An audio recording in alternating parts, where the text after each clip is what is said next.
কিশোরগঞ্জের পাকুন্দিয়ায় স্বেচ্ছাশ্রমে খাল খনন কর্মসূচিকে কেন্দ্র করে বিএনপির দুই পক্ষের মধ্যে ধাওয়া পাল্টা ধাওয়ার ঘটনা ঘটেছে। সোমবার সকাল 11টার দিকে উপজেলার 11 সিন্দুর ইউনিয়নের দক্ষিণ খামা গ্রামে এই ঘটনা ঘটে। পরিস্থিতি নিয়ন্ত্রণে এলাকায় পুলিশ মোতায়েন করা হয়েছে।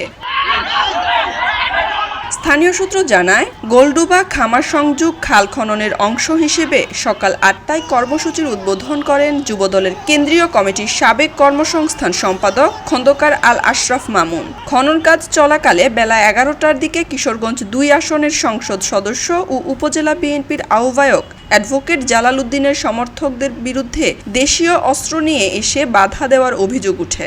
এতে দুই পক্ষের মধ্যে উত্তেজনা ছড়িয়ে পড়ে এবং এক পর্যায়ে ধাওয়া পাল্টা ধাওয়ার ঘটনা ঘটে।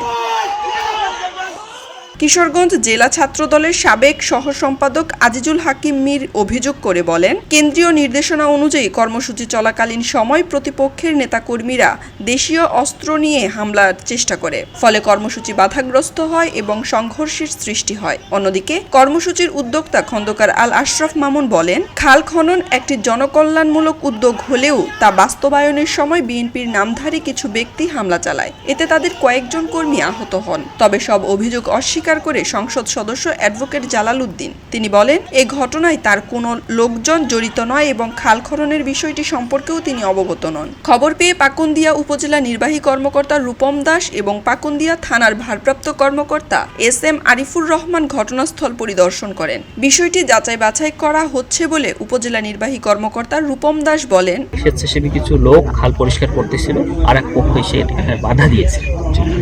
আমাকে যখন মোবাইল ফোনে জানানো হয়, ওসি সাহেবের হাতে জানে খাল পরিষ্কারকরণে বাধা দেওয়ার আসলে সুযোগ নেই। খাল কেউ যদি স্বেচ্ছাশ্রমে ভিত্তিক বা স্বেচ্ছাসেবী হিসেবে পরিষ্কার করতে চায়, সে করতে পারে, একটু মতই উদ্যোগ। এদিকে পুলিশ জানায়, পরিস্থিতি বর্তমানে নিয়ন্ত্রণে রয়েছে এবং এলাকায় অতিরিক্ত নজরদারি রাখা হয়েছে। আমি আসার পরে এমন কোনো সংবাদ আমি এখনো পাইনি যে আমি শুনেছি ধাওয়া হয়েছে, কিন্তু আহত হওয়ার কোনো সংবাদ আমি এখন পর্যন্ত আমার কাছে আসেনি। ঘটনার প্রকৃত কারণ উদ্ঘাটনে ইতিমধ্যেই প্রশাসন তদন্ত কার্যক্রম শুরু করেছে। স্থানীয়দের প্রত্যাশা, দ্রুত তদন্তের মাধ্যমে দোষীদের চিহ্নিত করে আইনের আওতায় আনা হবে এবং এলাকায় স্থিতিশীলতা ফিরে আসবে। খবরের কাগজ, নিখাত, নির্ভীক, নিরপেক্ষ।